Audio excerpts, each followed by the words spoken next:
நேற்று நீயொரு காதல் சங்கீதம் வாய்மொழி சொன்னால் தெய்வீகம் அப்படின்னு சூரிய ஒளி முகத்தில் படுறதுக்காக ஒரு பாட்டு எடுத்தேன். 20 பேர் தான் பார்த்துருந்தாங்க. மனசு கஷ்டமாக இருந்துச்சு. அதுக்கப்புறம் சரின்ட்டு அதை அப்படியே டவுன்லோடு போட்டு நான் எடுத்த இந்த மரத்துக்கிளைய ஃபோட்டோவே கட் பண்ணி போட்டு அப்படியே கமலஹாசன் போட்டோவையும் சேர்த்து போட்டு விட்டேன். அது கொஞ்சம் பார்க்குற மாதிரி இருந்திருக்கும் போல். நேச்சுரலே நமக்கு இப்போ தேவைப்பட மாட்டேது. எல்லாமே கொஞ்சம் ஆல்ட்ரேஷன் பண்ணி காட்டும்போது தான் அது பார்க்குற மாதிரி இருக்குன்னு. இது முழுக்க முழுக்க நானே எடுக்கிற வீடியோஸ். எனக்கு யாருமே ஹெல்ப்பு கிடையாது.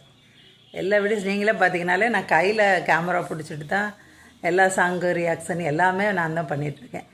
பேசுகிறதுக்கு ஏதாவது ஸ்டாண்டில் வச்சுட்டு பேசிகிட்ருக்கிறேன்.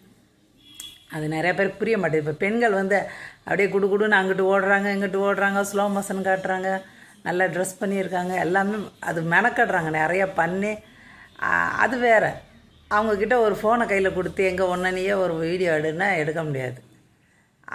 அப்படி எடுக்கிறவங்க தான் ஜித்தன் நான் நம்புகிறேங்க. பார்க்குறதுக்கு வந்து கலர்ஃபுல்லாக அழகு நிறைந்து இல்லாட்டாலும் நம்ம ஃபோனை வச்சுட்டு நம்ம மட்டுமே இறங்கி அந்த ஒரு வீடியோ உருவாக்குறன்ற ரொம்ப நல்லா இருக்குது. ஸ்டாண்டில் வச்சுட்டு ஈன அந்த ஸ்டாண்டுக்குள்ளே டான்ஸ் ஆடாமல் அப்படியே சுற்றி வர்றது அது ஒரு நல்லா இருக்குது. பாருங்கள், கன்றாவியாக இருக்கா. H1B விசா பற்றி நான் கொஞ்சம் கோபமாக பேசிகிட்டு இருந்தேன். என்னடா எதுக்கெடுத்தாலும் நம்ம பிரதமரை ஹீரோவா, அமெரிக்கா அதிபரை வில்லனாக காட்டுறது, அவர் பணிந்தார் இவர் துணிந்தார் அப்படின்னு போடுறாங்களான்ட்டு. கடைசியில் எங்கள் பொண்ணுகிட்டே கேட்டேன். அவங்க அங்கே தான் 3 வருஷமாக இருக்காங்க.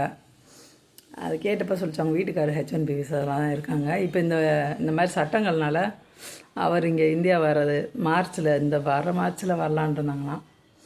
இப்போ இப்படி இருக்கிறதுனால யோசிக்க வேண்டியதாக இருக்குது. கம்பெனிகள் வந்து அப்படிலாம் பணம் கட்டிடுறது. ஏன்னா H1B விசாவில் நீங்கள் அமெரிக்காவுக்குள்ளே வேலைக்கு போனீங்கன்னா நீங்கள் வேறு கம்பெனிக்கு மாறிக்க முடியுமா?